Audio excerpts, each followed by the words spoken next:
ரயிலில் பாதுகாப்பற்ற முறையில் பயணம் செய்ததால் 2025ஆம் ஆண்டு ஜனவரி மாதம் முதல் ஆகஸ்ட் வரை 228 பேர் மரணமடைந்திருப்பதாக தெற்கு ரயில்வேவின் சென்னை கோட்டம் அறிக்கை வெளியிட்டிருக்கிறது. இது தொடர்பான கூடுதல் தகவல்களை எமது செய்தியாளர் கதிரவன் வழங்க கேட்போம். கதிரவன், தற்போது தெற்கு ரயில்வே விடுத்துள்ள அறிவிப்பில் என்னென்ன மாதிரியான விவரங்கள் இடம்பெற்றிருக்கிறது?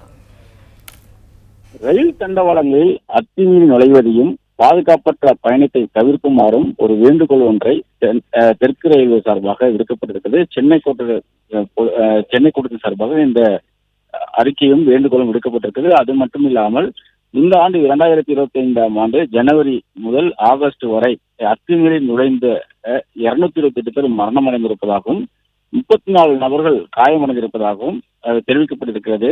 பாதுகாப்பான பயணத்தை ஊக்குவிக்கவும் விபத்துக்களை தடுக்கவும் சென்னை கோட்டம் பல்வேறு முயற்சிகளை மேற்கொண்டு வந்தாலும் பொதுமக்கள் ஒத்துழைப்பு வழங்க வேண்டும் என்றும் ஒரு வேண்டுகோளையும் அவர்கள் வெளியிட்டிருக்கிறார்கள். ரயில் தண்டவாளங்களை கடக்க கட்டாயம் நடை மேம்பாலங்களையும் சுரங்கப்பாதையை அல்லது லெவல் கிராசிங்களை மட்டுமே பயன்படுத்துங்கள் என்றும் குறுக்கு வழிகளில் ஒருபோதும் பயன்படுத்தாதீர்கள் என்றும் வேண்டுகோளை விடுத்திருக்கிறார்கள். அது மட்டும் இல்லாமல் எந்த சூழ்நிலையிலும் ரயில் தண்டவாளங்களில் அத்துமீறி நுழைய வேண்டாம் என்றும் இயங்கிக் கொண்டிருக்கும் ரயில் ஏறவோ இறங்க வேண்டாம் என்றும் ஒரு அறிவித்தலானது வழங்கப்பட்டிருக்கிறது. பிளே ஸ்டோர் மற்றும் ஆப் ஸ்டோரில் இருந்து பாலிமர் செயலியை QR கோடு மூலம் பதிவிறக்கம் செய்யுங்கள். செய்திகளை உடனுக்குடன் பெறுங்கள்.